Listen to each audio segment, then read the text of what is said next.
नमस्कार, एक बार फिर स्वागत है आपका जी दिल्ली एनसीआर हरियाणा में। मैं हूं आपके साथ हार्दिक दवे और इस वक्त की एक बड़ी खबर आपको बता दें, दिल्ली पुलिस ने एफआईआर दर्ज कर ली है। जंतर मंतर पर धरने के आयोजकों के खिलाफ दिल्ली पुलिस ने एफआईआर दर्ज कर ली है। धरने से संबंधित लोगों के खिलाफ एफआईआर दर्ज हुई है। अब किसी भी पहलवान को जंतर मंतर पर प्रदर्शन करने की इजाजत नहीं मिलेगी। किसी भी पहलवान को या उनके समर्थक को यह इजाजत नहीं होगी कि वो दिल्ली के जंतर मंतर पर विरोध प्रदर्शन कर सकें या धरना दे सकें।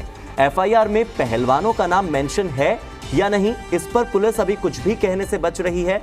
तो इस पर यह पुष्टि नहीं हो पाई है कि पहलवानों का नाम एफआईआर में है या नहीं, क्योंकि अगर पहलवानों का नाम एफआईआर में होता है तो इसका सीधा सीधा मतलब यह होगा कि एक तरफ जहां ब्रजभूषण शरण सिंह के खिलाफ एफआईआर दर्ज हुई है, तो ऐसा माना जाए कि पहलवानों के खिलाफ भी एफआईआर दर्ज हो चुकी है। प्रमोद शर्मा मेरे सहयोगी मेरे साथ जुड़ गए ज्यादा जानकारी के साथ। प्रमोद, इस वक्त पुलिस ये नहीं बता रही है कि धरने के आयोजक कौन है। धरने के आयोजकों के खिलाफ एफआईआर दर्ज हुई है, लेकिन क्या नामजद नहीं है आरोपी?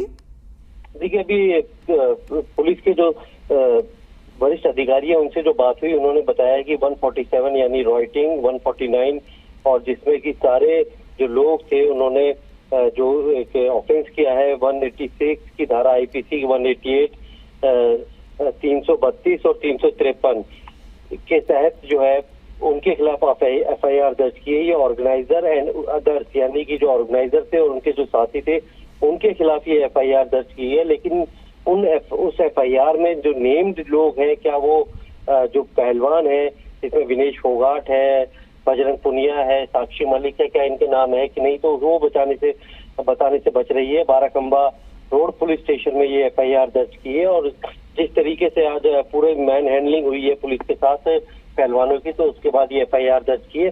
तो अब इसके ये देखना होगा कि इसमें किन किन के नाम है और क्या ये एफआईआर दर्ज की है, क्योंकि सारे के सारे जो उनसे जब ये पूछा गया कि वेलेबल ऑफेंस है या फिर नॉन वेलेबल है, तो अभी पुलिस फिलहाल कुछ भी बताने से बच रही है। लेकिन जिस तरीके से एफआईआर दर्ज की गई है उससे साफ है कि अब किसी भी पहलवान को या उनके समर्थकों को जंतर मंतर पर धरना देने की अनुमति नहीं मिलेगी।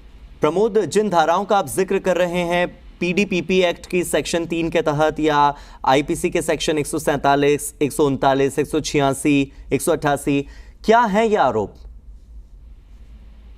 देखिए, सारे आरोप ये है कि इसमें आपने राइटिंग की यानी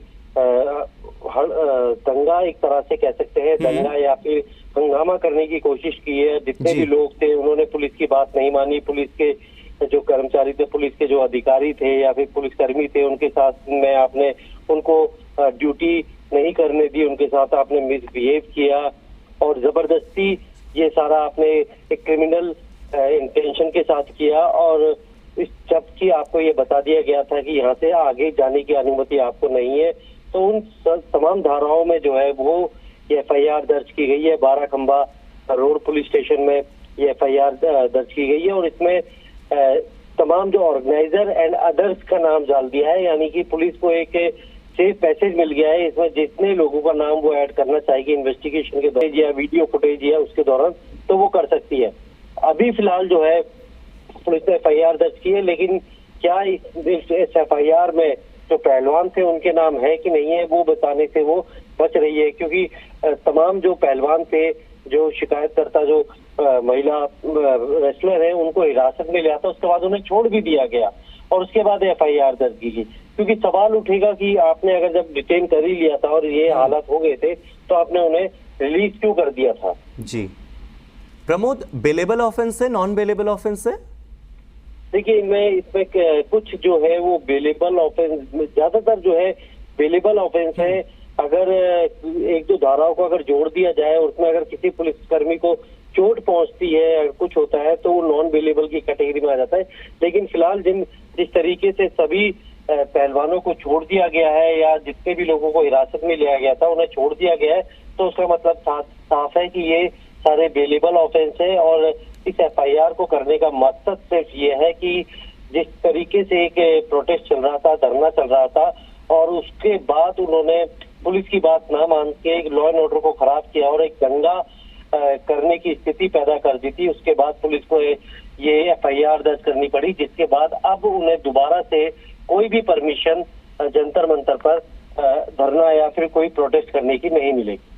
तो अब जंतर मंतर पर धरने की परमिशन नहीं है, लेकिन क्या इससे पहले जंतर मंतर पर धरना की उन्हें परमिशन थी? क्या परमिशन की अगर बात हो रही है, इजाजत की ही अगर बात हो रही है, तो भारत में प्रदर्शन करने की आजादी तो सभी को है। देखिए, भारत में प्रदर्शन करने की आजादी सभी को है। जंतर मंतर पे कई साल पहले तक जो है लोग सालों साल जंतर मंतर पे बैठे रहते थे, लेकिन सुप्रीम कोर्ट का एक ऑर्डर आया था कि जंतर मंतर जो है वो परमानेंट प्रोटेस्ट करने की जगह नहीं है और इसके लिए उन्हें 5 बजे के बाद किसी को भी रात में वहां बैठने की अनुमति नहीं दी गई थी और वो धरना स्थल के तौर पे उसको जो है समाप्त कर दिया गया था। लेकिन जो रेसलर हैं वो आके बैठ गए थे और लोगों को बुला रहे थे, लेकिन पुलिस फिर भी, क्योंकि ये रेसलर थे, भारत की शान थे, इसीलिए सुप्रीम कोर्ट में कंटेम्प्ट को लेके वो नहीं गई थी।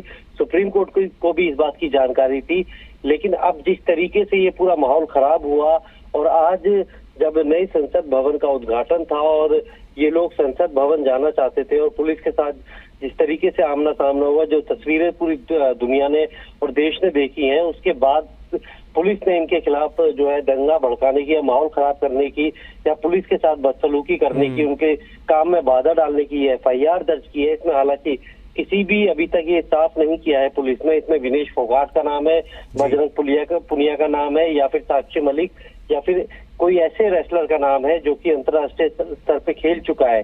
तो पुलिस का कहना है कि ऑर्गेनाइजर और उनके साथी, उन सबका ये नाम है, क्योंकि पुलिस को लगता है कि जिन लोगों ने भी बदसलूकी की है वो इस प्रोटेस्ट में शामिल जो लोग आए थे ऑर्गेनाइजर के साथ में, उन्होंने पुलिस के साथ। हालांकि प्रमोद, इस सब के बीच जो सवाल बड़ा उठ रहा है वो ये कि ब्रजभूषण शरण सिंह के खिलाफ FIR दर्ज करने के लिए सुप्रीम कोर्ट जाना पड़ा, कई दिन बीत गए और यहाँ पर पहलवानों के खिलाफ FIR दर्ज होने में कुछ मिनट भी नहीं लगे, हिरासत में लिया गया और उसी दिन FIR भी दर्ज हो गई। बहुत बहुत शुक्रिया प्रमोद इस जानकारी के लिए।